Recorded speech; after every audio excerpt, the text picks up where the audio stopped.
nosotros al ex ministro de Salud, Víctor Zamora, con quien vamos a conversar sobre este y otros temas del sector. Muchísimas gracias, doctor Zamora, por acompañarnos esta noche. Bienvenido a Las Claves del Día. ¿Qué tal? Muy buenas noches. Muchísimas gracias por esto.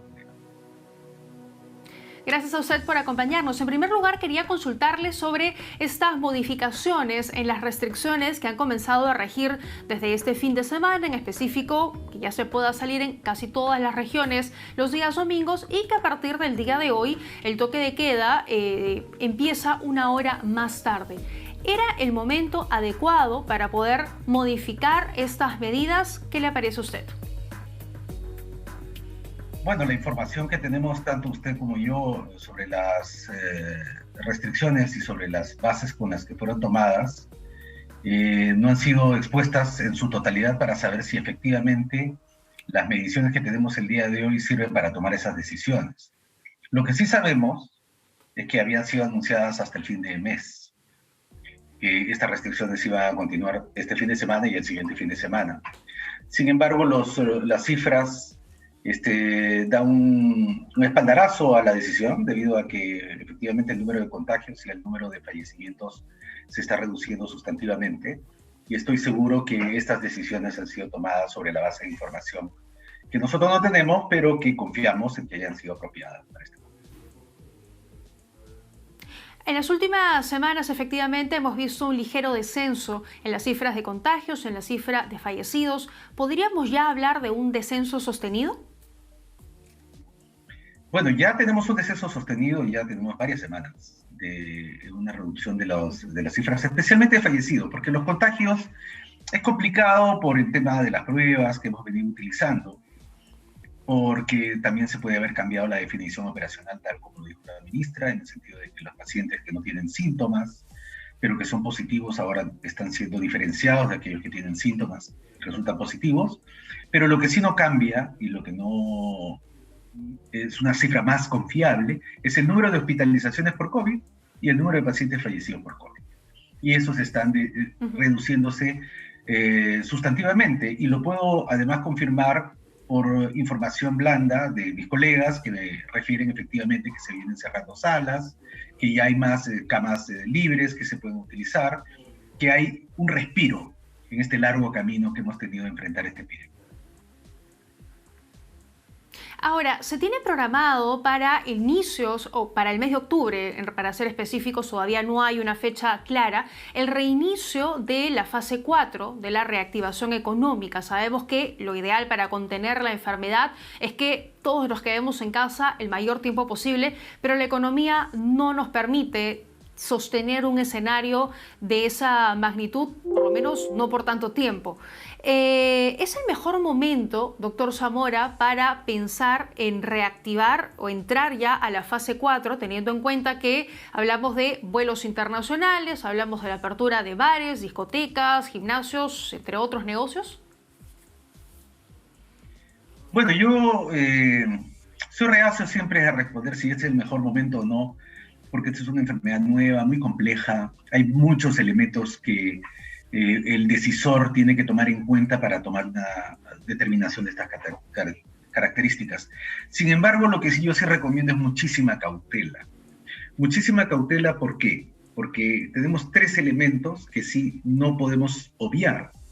Lo que está pasando en Europa, en este momento Madrid está duramente golpeada por una segunda ola. Se está agregando el Reino Unido, que ya está empezando a tomar medidas de restricción. Sin embargo, en Europa, el nivel de contagios de la primera ola fue bajo. No ha pasado del 5 o 7%. Un segundo elemento es lo que nos ha pasado a nosotros. En julio, cuando estaba en la gestión, las cifras iban bajando sostenidamente. Ingresamos a la fase 3 de apertura económica y tuvimos un rebrote. Tuvimos un rebrote que ha seguido hasta el mes de agosto, y ese es el segundo elemento que lo hemos vivido. Y lo tercero es que si eventualmente existe una segunda ola, digamos, de esta enfermedad que nadie espera, nuestra capacidad hospitalaria todavía está limitada, como tú bien lo has señalado en el bloque anterior. Empezamos muy abajo, avanzamos sustantivamente, pero todavía nos falta un camino largo para recorrer en materia de hospitalización y cuidados intensivos. Entonces, muchísima cautela. Y hay que hacer algunas intervenciones, creo yo, acompañando esta decisión. Primero, nuestra comunicación social debe ser fortalecida, ampliada, mejorada. Ya lo hizo el presidente anunciando una nueva campaña comunicacional. Ahora tenemos que continuar ese camino. Segundo, ¿por qué no repartir masivamente mascarillas? Ya lo hicimos antes. Repartimos 10 millones de mascarillas a la población más pobre del Perú. Al inicio de la epidemia, cuando estas mascarillas eran carísimas. Hoy día son muy necesarias y la población más vulnerable y pobre las necesita. Hay que repartirlas. Son muy baratas y son muy efectivas. Tercero, pruebas moleculares. Pruebas moleculares y rastreo de contactos. Ya tenemos esa capacidad. No la teníamos en marzo, no la teníamos en abril. Teníamos un solo laboratorio, 500 pruebas, mercados cerrados. Hoy día tenemos más de 15 laboratorios de salud pública con pruebas moleculares, 500.000 de pruebas moleculares en el Perú para ser utilizadas. Creo que estas son algunas de las medidas que deberíamos tomar para acompañar la decisión de abrir la economía si es que es tan necesario. Habla usted, doctor Zamora, de pruebas moleculares en específico. ¿Ya no deberían utilizarse las pruebas rápidas? Las pruebas rápidas siempre estuvieron catalogadas como complementarias a las pruebas moleculares. Complementarias para hacer estudios como los que se plantea hacer en el mes de octubre de estudio masivo. Grandes poblaciones se le aplica la prueba molecular para saber más o menos cuál es la presencia del virus en la población. La prueba molecular es la que clínicamente se ayuda más en el momento del diagnóstico y de la vigilancia epidemiológica. Lamentablemente, cuando nosotros tuvimos que implementar las pruebas moleculares, no teníamos la capacidad instalada y tú lo sabes. ¿No? Tenemos muy baja capacidad, lo mismo que con las UCIs, hospitalización, nuestros laboratorios estaban en muy mal estado.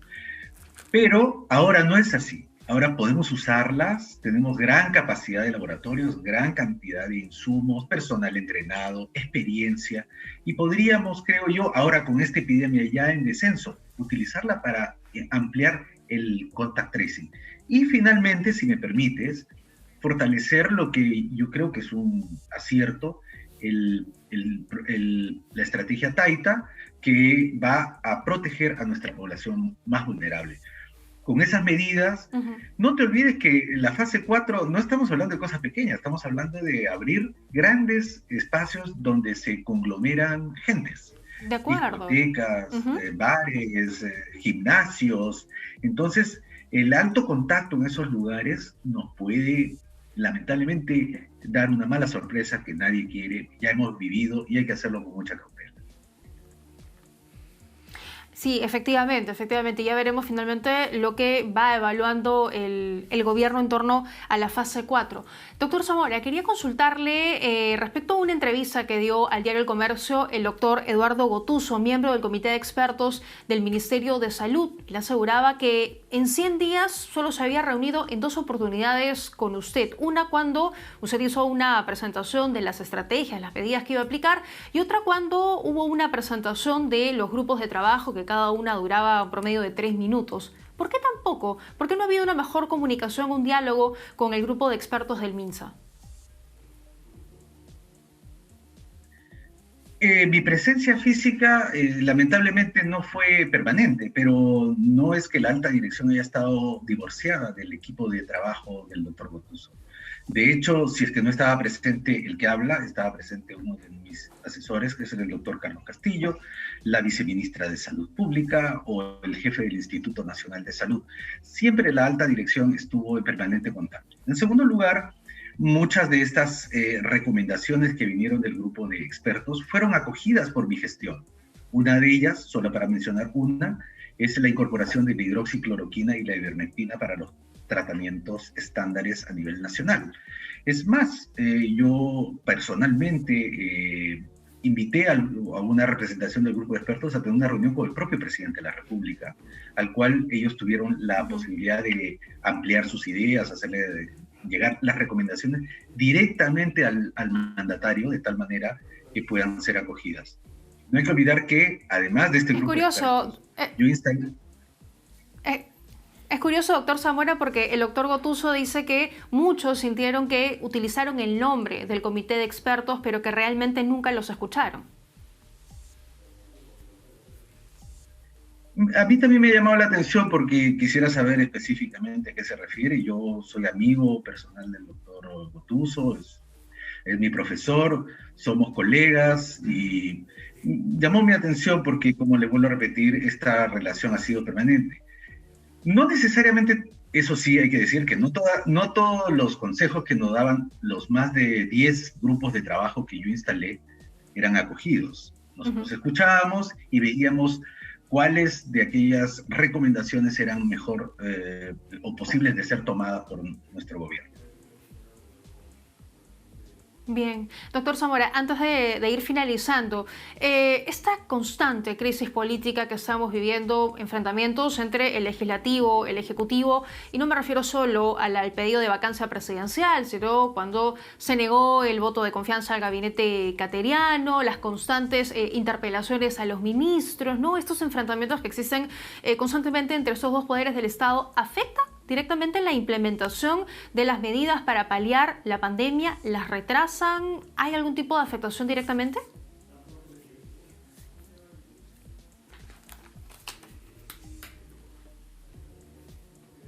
Bueno, la afectan directamente. Ya el señor Francis Fukuyama, en un artículo de reciente publicación, señala que aquellos gobiernos que tienen capacidad efectiva para implementar las medidas, que generan confianza en su población y tienen liderazgo, son las que han tenido éxito contra la epidemia. Aquellas que no han podido movilizar efectivamente al Estado, generan desconfianza en la población y están en permanente crisis política, lamentablemente los resultados no son los esperados.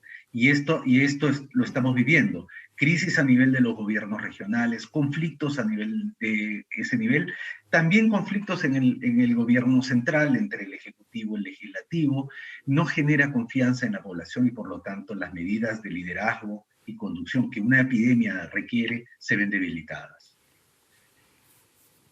Sin duda. Le agradezco que nos haya acompañado esta noche, doctor Zamora. Muchísimas gracias. A usted, muchísimas gracias. Antes de hacer una pausa en las claves del día, tenemos información de último minuto. Estamos con Julio Cisneros. ¿Cómo estás, Julio? Adelante, te escuchamos.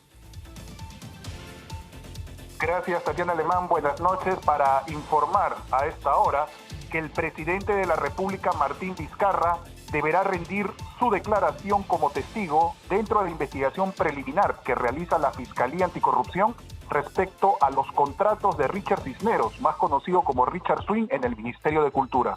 Así lo determinó la fiscal anticorrupción Yani Sánchez al considerar necesario el testimonio del jefe de Estado debido a que estaría relacionado con los hechos materia de investigación. La magistrada dio cuenta sobre esta diligencia dentro de la resolución donde determinó pasar en condición de investigadas a las exfuncionarias de Palacio de Gobierno Karen Roja y Miriam Morales dentro de este caso. No obstante, Tatiana, la representante del Ministerio Público, precisa que corresponde al mandatario elegir el lugar donde se recibirá su testimonio debido a las prerrogativas constitucionales que tiene en su condición de presidente de la República. En la resolución se precisa también que en caso el mandatario no aceptara declarar frente a la magistrada, el juez podría disponer que se reciba su testimonio por escrito a través de un pliego interrogatorio que se elaborará a instancia de las partes implicadas en el caso. Adelante, Tatiana Alemán, contigo en Estudio Central.